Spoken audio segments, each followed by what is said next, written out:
মাননীয় স্বরাষ্ট্রমন্ত্রী।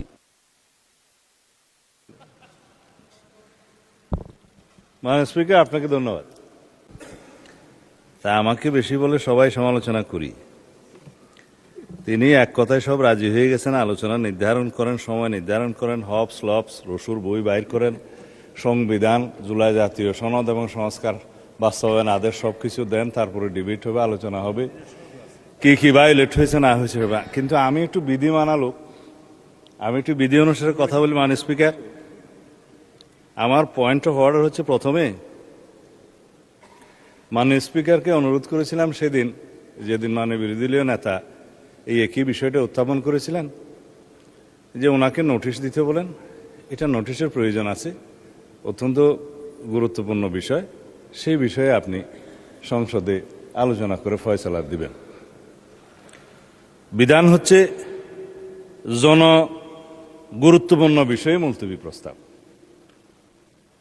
Rule 62, rules of procedure, notice উনি দিয়েছেন। নোটিশে একটা কপি সৌভাগ্যক্রমে আমি পেয়েছি এখানে টেবিলে।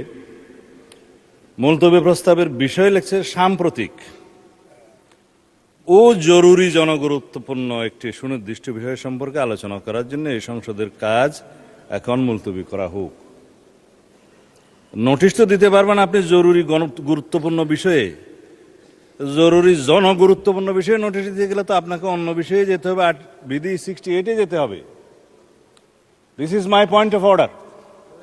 এবং সেখানে আপনি সময় পাবেন আধা ঘন্টা আলোচনার। এখন যদি আপনি সংশোধন করতে চান, সংশোধন করতে পারেন। মানে বিরোধী দলীয় না থাকে সংশোধিত নোটিশ আবার দিতেও বলতে পারেন, আপনার রাইট আছে। You are my lord of the house, অভিভাবক, ইউ ক্যান ইন্টারপ্রিট। এই পার্লামেন্টে আপনি সবকিছু সংশোধন করতে পারবেন। সেই হিসেবে যদি আপনি এখতিয়ার প্রকাশ করেন, প্রয়োগ করেন, তাহলে উনি আবার নোটিশ প্রদান করতেও পারে, অথবা আপনি সংশোধিত আকারে নিতে পারেন। এখানে পার্লামেন্টের অনেক অফিসার্স আছেন, লেজিসলেটিভ উইংয়ের আছেন, আপনারা হয়তো এটা দৃষ্টি আকর্ষণ করতে পারতেন। মাননীয় স্পিকারের নোটিশটা দেয়া হয়েছে জরুরি জনগুরুত্বপূর্ণ বিষয়ে সাম্প্রতিক, সেটা আসবে 68-এ, এবং সেখানে আপনি আলোচনা করার সুযোগ দিতে পারবেন আধা ঘন্টা যদি আপনি প্লিজড হন। আর এখানে 62-তে যদি আপনি নোটিশটা অ্যাকসেপ্ট করেন, তাহলে আপনি সময় দিতে পারবেন 2 ঘন্টা, এবং 3 দিনের মধ্যে যদি আপনি সম্মত হন, এবং বিরোধী দলের সদস্যের মধ্যে যদি 25 জন সেটা সমর্থন করে, এবং সরকারি দলের সদস্যদের মধ্যে যদি কেউ আপত্তি না তুলে। এখন আমি আপত্তিও তুলছি না, অনাপত্তিও তুলছি না, কারণ সেজন্য আপনার অনুমতি লাগবে, আলোচনা হবে। নোটিশটাই তো বৈধ হয় নাই, আপনি বৈধভাবে আগে নোটিশ দিতে বলেন, তারপরে আলোচনা হবে। কি আপনারা মাননীয় সংসদ সদস্য, আপনারা বসেন দয়া করে। মাননীয় স্পিকার, বসেন দয়া করে, বসেন। মাননীয় স্বরাষ্ট্রমন্ত্রী, আপনি আপনার বক্তব্য শেষ করুন। আমি আপনার প্রোটেকশন চাচ্ছি।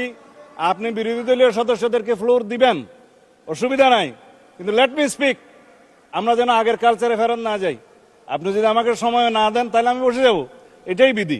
আর যদি আমি আপনার বক্তব্য কন্টিনিউ করেন মাননীয় মন্ত্রী। আমি তো ফর্মুলেট করতেছি মাননীয় স্পিকার। মাননীয় স্পিকার, আমি ফর্মুলেট করতেছি যে বিধিতে উনি নোটিশটা দিয়েছেন না, যে বিধিতে উনি নোটিশ দেন আপনি দেখেন। আপনার সামনে তো কিতাব আছে, রুলস আছে, পার্লামেন্টের অফিসার্সরা আছে, সবাইকে দেখেন। আপনি যদি এই বিধিতে 62-তে এই নোটিশটা গ্রহণ করেন, তাহলে আপনাকে সংশোধিত আকারে গ্রহণ করতে হবে, অথবা আপনাকে বলতে হবে মাননীয় বিরোধী দলীয় নেতা, আপনি 62 রুলসে আবার একটা নোটিশ দেন, কারেকশন করে দেন। এটা হচ্ছে আমার ফার্স্ট পয়েন্ট অফ অর্ডার। এখন এখানে তো বিরোধিতা করার কিছু নেই, আমি তো অপোজ করছি না। আপনার এভরি রাইট আছে নোটিশ দিয়ে সংশোধিত করার, এবং আপনি অ্যালাউ করার। কিন্তু যে নোটিশটা এখন আমাদের সামনে আছে, এই নোটিশটা হচ্ছে 68 রুলস অনুসারে নোটিশ। আপনি জরুরি জনগুরুত্বপূর্ণ বিষয়ে আপনি দেখেন, জরুরি জনগুরুত্বপূর্ণ বিষয় সম্পর্কে সংক্ষিপ্ত আলোচনা এখানে আধা ঘন্টা পাবেন। কোনটা আপনি ডিসাইড করবেন, আপনার এখতিয়ার। My second point of order, মানে বিরোধী দলীয় নেতা এই মুলতবি প্রস্তাব উত্থাপন করেছেন। যদি ধরেও নেই রাইটলি 62-তে উনি বলছেন, তাহলে উনি শুধু ওনার প্রস্তাবটা উত্থাপন করতে পারবেন। এখানে আপনি জুলাই জাতীয় সনদ, উইদিন ব্র্যাকেট সংবিধান সংস্কার আদেশ, বাস্তবায়ন আদেশ 2025 13ই নভেম্বর, এইটা পুরাটা পড়ার তো মাননীয় স্পিকার কোনো সুযোগ নাই। এটা আপনি যদি ডিবেটের জন্য দিন নির্ধারণ করেন, আগামীকালকে করবেন না আগামী পরশু করবেন, 3 দিনের ভিতরে আপনি করতে পারেন, সেদিন আলোচনা হতে পারে। বিরোধী দলীয় এবং সরকার দলীয় কোন কোন সদস্যগণ বক্তব্য রাখবেন সেটা তখন দেখা যাবে। কিন্তু আমার অ্যানাদার পয়েন্ট অফ অর্ডার সেটা হচ্ছে, আপনি এখানেই দেখবেন যেখানে জনগুরুত্বপূর্ণ বিষয়ে মুলতবি প্রস্তাব আনতে পারে, এখানে হচ্ছে বিধি 63-তে আপনি দেখবেন যে এমন কোনো প্রস্তাব নিয়ে আপনি আলোচনা আনতে পারবেন না যে এই প্রস্তাবে প্রতিকার কেবল আইন প্রণয়নের মাধ্যমে হতে পারে।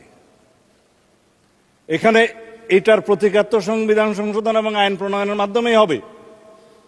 It is not simple debate on the recent issues outside the house or published in any paper. যে সমস্ত বিষয়ে আলোচনা হয়, সাধারণত দ্রব্যমূল্য বৃদ্ধি হয়েছে, আইন শৃঙ্খলা অবনতি হয়েছে, এই সমস্ত বিষয়ে কোনো ঘটনা নিয়ে মুলতবি প্রস্তাব সাধারণত হয়। It is the tradition of the parliament. হয় কি হয় না সেটা পরে, কিন্তু উত্থাপিত হয়।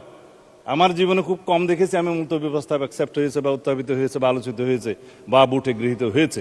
কিন্তু এটা তো আইন প্রণয়নের সাথে জড়িত। আপনি বিধি 63-তে দেখেন যে বিধিটা 63-তে বলা আছে যে বিষয়গুলো আইন প্রণয়নের মাধ্যমেই সমাধান হতে পারে, সেই সমস্ত কোনো বিষয় জরুরি গুরুত্বপূর্ণ বিষয় হিসেবে মুলতবি প্রস্তাবের জন্য আসতে পারে না। এখানে আমার ফেয়ার প্রপোজাল আছে। This is my third point of order, fourth point of order. আমার প্রপোজাল আছে, আমরা সংবিধান সংশোধন করতে চাই, আমার বিরোধী দলের সদস্য কেউ কেউ সংস্কার করতে চান। পার্লামেন্টের ল্যাঙ্গুয়েজ হচ্ছে কনস্টিটিউশন হয় প্রণীত হবে, অথবা রহিত হবে, অথবা স্থগিত হবে, অথবা সংশোধিত হবে। আমরা এখানে সোভারেন পার্লামেন্টে এখতিয়ার নিয়ে এসেছি, সোভারেন জনগণের। আমরা এনাক্টমেন্ট করতে পারবো, আইন প্রণয়ন করতে পারবো, এবং সংবিধানও একটি আইনের মাধ্যমে, বিলের মাধ্যমে এসে সংবিধান সংশোধন হবে। সুতরাং সংবিধান সংশোধনের জন্য let us form a constitution reform committee here. Position এবং অপোজিশন সবগুলোকে নিয়ে, সবাইকে নিয়ে সংবিধান সংশোধনের জন্য আমরা কাজ করি। এবং আমাদের গুরুত্ব দিতে হবে জুলাই জাতীয় সনদ, যেটা জাতির সামনে সংসদের দক্ষিণ প্লাজায় সবাই স্বাক্ষর করেছেন, একটা ঐতিহাসিক রাজনৈতিক সমঝোতার দলিল। আমি এটার বিরোধিতা করছি না এই জন্য যে দলিলের মাধ্যমে সংবিধান পরিবর্তন হয়ে যায়নি, সংবিধানের কোনো বিধান পরিবর্তন হয়ে যায়নি, কোনো অর্ডিন্যান্সের মাধ্যমে সংবিধানের কোনো কিছু ডিলিট হয়ে যায়নি, সেটা জায়েজ আছে, কিন্তু প্রস্তাব করা যায়। এইটা হচ্ছে সেই প্রস্তাব, জুলাই জাতীয় সনদ, যে পরবর্তী পার্লামেন্টে সংসদে সবাই রাজনৈতিক সমঝোতার দলিল হিসাবে এটা অনুযায়ী আমরা সংবিধান সংশোধন করব। এবং যে সমস্ত রাজনৈতিক দল ম্যানিফেস্টোতে অন্যান্য বিষয় উল্লেখ করেছে, সেই ম্যানিফেস্টো অনুযায়ী জনগণের ম্যান্ডেট পেয়েছে, আমরা 51% ম্যান্ডেট পেয়েছি। আমরা সেই মতো আমাদের ইশতেহারে উল্লেখিত অন্যান্য বিষয়গুলো যেগুলো সংবিধানকে টাচ করবে সেখানে এগুলো আনতে পারবো, এবং অন্যান্য বিষয়গুলো হয়তো আইন কানুন পাশ করে করা যাবে। যাই হোক, আমরা যেমন কৃষি ঋণ মওকুফ করেছি, সেটা আমাদের ম্যানিফেস্টোতে ছিল, ম্যান্ডেট ছিল, এটার জন্য সংবিধানে টাচ করতে হয় নাই। এখন আমার প্রস্তাব হচ্ছে, মাননীয় স্পিকার, আমরা কি আইন প্রণয়নের মাধ্যমে যেটা ফয়সলা করতে হয় সেটা কি জরুরি গুরুত্বপূর্ণ বিষয় হিসাবে এখানে ডিবেট করব, নাকি করব না? আমরা কি পার্লামেন্টের একটা সংসদীয় কমিটি ফর্ম করব, যেখানে সংবিধান সংশোধনের জন্য সবাই প্রস্তাব দিবেন, বিরোধী দল, সরকারি দল, স্বতন্ত্র সদস্য থেকে সবাই মিলে আমরা সেখানে প্রস্তাব নেব, এবং একটা নির্ধারিত সময়ের মধ্যে আমরা সেই রিপোর্ট এই পার্লামেন্টে প্রদান করব। এবং সেই কমিটি ইচ্ছা করলে পার্লামেন্ট এবং পার্লামেন্টের বাইরে দেশের সমস্ত সংবিধান বিশেষজ্ঞ এবং বিশিষ্ট জন, স্টেক হোল্ডার, পত্রিকার সম্পাদক সহ সবাইকে আমরা ইনভাইট করে তাদের মতামত নেব। এবং আমরা জাতীয় ভিত্তিতে যেটা আমরা সম্মত হয়েছি, যে জুলাই জাতীয় সনদ যেভাবে স্বাক্ষরিত হয়েছে উইথ নোট অফ ডিসেন্ট, যারা জনগণের ম্যান্ডেট প্রাপ্ত হয়েছে সেই নোট অফ ডিসেন্টগুলো ম্যানিফেস্টোতে উল্লেখ করার পরে সেই হিসাবেই যাব, নাকি শুধুমাত্র আমরা এখানে ডিবেট করে মুলতবি প্রস্তাব গ্রহণ করা হইল, হ্যাঁ অথবা না বলেন নাকচ হয়ে গেল, সেখানে যাব? মেজরিটির ভিত্তিতে আমরা যেতে চাই না। আমরা সমঝোতার ভিত্তিতে জাতীয় সংসদে একটি এমন সংবিধান সংশোধন করতে চাই যে দলিলটা আমরা জুলাইয়ের গণ অভ্যুত্থানের শহীদের আকাঙ্ক্ষাকে আমরা ধারণ করতে পারি। আমরা বাংলাদেশের মানুষের পরিবর্তিত পরিস্থিতিতে সকল প্রত্যাশাকে ধারণ করতে পারি। সেই জুলাই গণ অভ্যুত্থানের শহীদের আকাঙ্ক্ষা, প্রত্যাশা, জনপ্রত্যাশা, বিরোধী দল এবং সরকারি দল সবাই মিলে যারা সংসদের বাইরে আছে তাদেরও মতামত সহ নিয়ে আমরা এমন একটা দলিল রচনা করি যাতে করে আমরা অনেক দিন এই দলিলটা নিয়ে কাজ করতে পারি।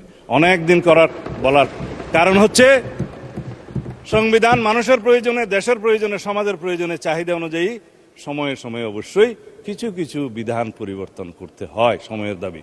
সেই জন্য আমরা একটা পারপিচুয়াল নেচারের অ্যামেন্ডমেন্ট করি যেটা অন্তত দীর্ঘদিন পর্যন্ত আমাদের এখানে থাকবে। আমরা সেই সংবিধান নিয়ে আগাতে পারবো।